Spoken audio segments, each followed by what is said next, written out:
it reminds me, when you just said that, it just reminds me of slavery, how we said, okay, we are going to do this PR kind of thing to end slavery, but then we'll put you back in slavery by having Jim Crow and the black codes. Right. And I think this is what's so frustrating to me, is that even though I don't know much, and you've enlightened me so much about the Palestinian and the Israel, kind of conflict, is that you can mirror this conflict all over the world. Mm-hmm. And you don't have to be a rocket scientist to understand what they're doing. It's a human kind of conditioned problem that we have, that we blind ourselves to, and that we justify and rationalize when we know it's wrong. You need to speak on it and act on it, and not tomorrow, but today. And I just get so frustrated with the United States and so frustrated with the world, because we're trying to understand what we need to understand is wrong, and we need to stop it.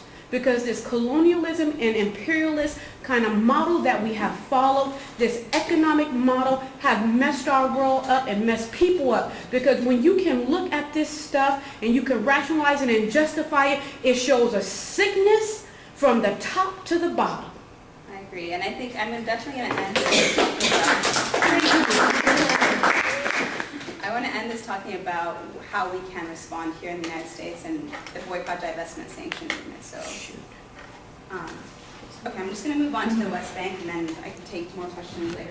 So this is just some pictures. This is, depending on whose newspaper you're reading, this is either an apartheid wall or a separation fence.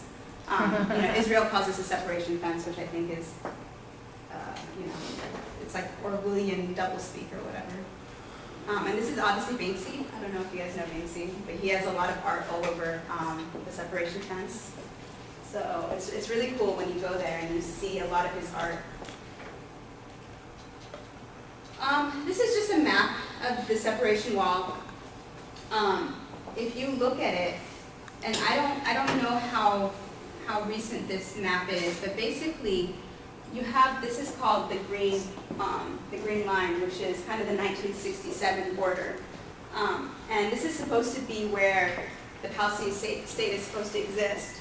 If you look at where the wall is being constructed, it's actually being constructed well within the green line. So quite a bit of the Palestinian state is no longer in the possession of Palestinians because they're separated from this land by this massive wall. And the problem is that this wall actually has created, again, these tiny islands where you have areas like Kalkidia, Tukedem, who are separated, almost surrounded 100% by this wall, and there's only a tiny, tiny little gate to let people in and out. So this has actually caused a huge problem for Palestinians in every respect, from movement to economic problems to social issues. Many families are separated now because of the wall. Before, you could go on the field, you can kind of avoid the checkpoints. Now you can't because you have a massive wall that's separating you from other villages. Also, movement, mobility. Quite often what has happened, for example, there'll be somebody is living here, or let me give you an example of how it works. Like somebody's living here and their school is right there. And so normally beforehand they would just kind of just go right, go how it makes sense to go directly to the school. And now they're required to go around the wall. So a trip that's like 5 minutes sometimes takes 2 to 3 hours. When I was there in 2006, I was in the West Bank, and there were so many times where we would actually have to take this total tangent and drive for hours and hours and hours because of the wall that separated us from our original destination. This wall is about 3 times the length and twice the height of the Berlin Wall. That's how massive it is. And I don't know if you guys remember the Berlin Wall. You might be too young, but when I was growing up, that was the big story, the falling of the Berlin Wall, because it symbolized the end of communism, and it also symbolized the time of democracy and the time of peace. And so it's really ironic that, when Israel is talking about peace and a two-state solution, the solution to that is creating this wall that actually, it's much, much longer and much higher than the Berlin Wall.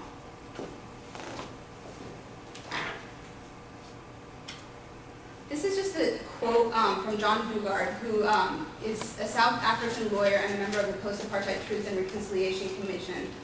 He also served as a UN Special Rapporteur. Basically said the restrictions on freedom of movement imposed by the Israeli authorities on Palestinians resemble the notorious caste laws of apartheid South Africa, and in some respects went far beyond them, since the apartheid regime never had roads reserved for whites. And really what you see when you go now to the West Bank, it really is becoming much more and more an apartheid state, where you have roads for the Jewish settlers and for Israeli citizens, and you have roads for Palestinians. And a lot of times you don't have the roads for the Palestinians. So a lot of times they have to take these off, they have to go off-roading all the time in the fields, but unfortunately because of the walls, because of the checkpoints, they aren't able to get to where they want to try to go. In 2004, the International Court of Justice ruled that the wall was illegal and it must be removed. Unfortunately, Israel has not abided by that ruling, and the wall only continues to be expanded at this point. Who did you say did that? The International Court of Justice. Okay, Yeah. thank you. And 800,000, it's believed that 800,000 Palestinians will be affected, if not more, because of their travel, because of their economic doing business. They're not able to go when they're selling their things, importing, exporting. It's very, very difficult to get around the wall. And I actually, let's see that. This is one of the areas in the West Bank. It's called Palestine, and it's really, this is probably one of the worst affected villages in the West Bank because of the wall. And what you see here is it's completely surrounded by the wall. There's a tiny gate that sometimes is closed for days and weeks at a time. So people are not allowed out of this little village. And unfortunately, this might seem, it's actually a very small village, so they don't have a lot of the resources that other places like Ramallah, which is the capital, or other towns have or villages have. And so, for example, I have a good friend who lives in another village that's very similar to Palestine. They don't have a hospital, and his mom was giving birth, and she needed to go out to give birth because they don't have a hospital in this town. And basically what happened, the soldiers had closed the gate. They said, and they only open it for like 2 hours a day, or 2 hours sometimes a week. And at that point, the gate was closed, and she was giving birth. She actually ended up giving birth at the checkpoint, trying to get out of the town, and the baby obviously died.